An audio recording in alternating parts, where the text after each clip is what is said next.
اللہ نے نبی صلی اللہ علیہ وسلم اس شخص کا نام لے کر اس کے لیے دعا بھیجتے ہیں. کیا کرتے ہیں؟ اس کا نام لے کر اس کے لیے دعا فرماتے ہیں. تو اس لیے چلتے پھرتے جب بھی وقت ملے تو کیا اہتمام کرنا چاہیے؟ درود شریف کا اہتمام کرنا چاہیے.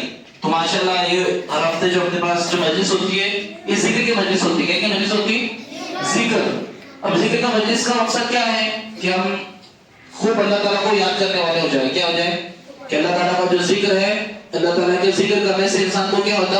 اللہ تعالیٰ کا دھیان نصیب ہوتا, انسان کا عبادت کرنے میں دل لگتا, قرآن پڑھنے میں دل لگتا, نماز پڑھنے میں دل لگتا. تو ایسا کب ہوگا؟ جب ہم ذکر کریں گے. تو ذکر ہم کو صرف مسجد میں نہیں کرنا ہے بلکہ گھر پر بھی کرنا ہے.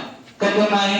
صبح میں کرنا, فجر کی نماز کے بعد تسبیح 33 مرتبہ سبحان اللہ, 33 مرتبہ الحمدللہ, 33 مرتبہ اللہ اکبر, 34 مرتبہ اللہ اکبر. یہ تو ہم کہتے ہیں, لیکن 100 مرتبہ پڑھنا. کتنے مرتبہ؟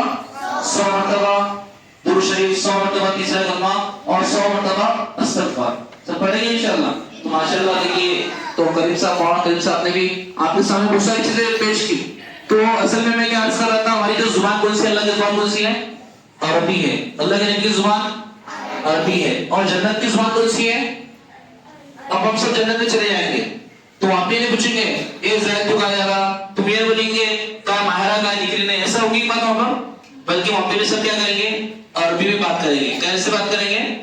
عربی میں. تو ہماری جو زبان کیا ہے؟ قرآن کی زبان عربی ہے, اللہ کی زبان عربی ہے, اللہ کے نبی کی زبان عربی ہے, صحابہ کی زبان عربی ہے. یہ سمجھ لو کہ ہماری دنیا کی آنکھ بند ہو جائے گی تو وہاں سے کیا شروع ہو جاتا؟ عربی زبان شروع ہو جاتی.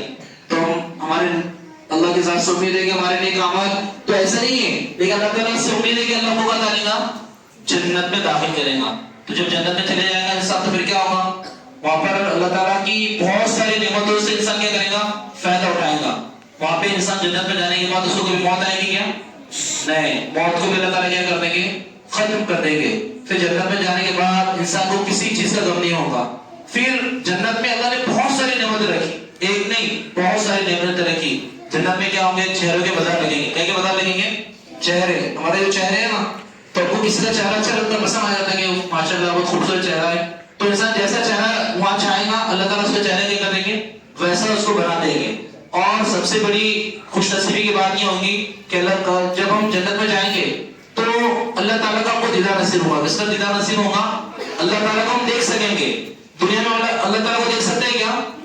نہیں. لیکن جب جنت میں چلے جائیں گے تو ہم کو اللہ تعالیٰ کا دیدار نصیب ہوگا. کیا ہوگا؟ اللہ تعالیٰ کو ہم اپنے آنکھوں سے دیکھ سکیں گے.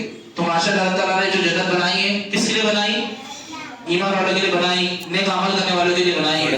ماشاءاللہ تمام کی تمام جو آپ ماشاءاللہ قرآن سیکھ رہے ہیں, قاعدہ سیکھ رہے ہیں, تو اس پر کو ثواب ملے گا. یہ بہت اچھا, یعنی کہ بہت بڑی اللہ کے لیے قربانی ہے. یہ سیکھ رہے ہیں ماشاءاللہ, تو یہ نیت سے سیکھیں گے انشاءاللہ. ہم سیکھ کر کیا کریں گے؟ دوسروں کو بھی سکھائیں گے. ٹھیک ہے نا انشاءاللہ. ٹھیک ہے, مولانا اختر صاحب آگے وہ آپ کے سامنے قیمتی باتیں پیش کریں گے. ٹھیک ہے مولانا.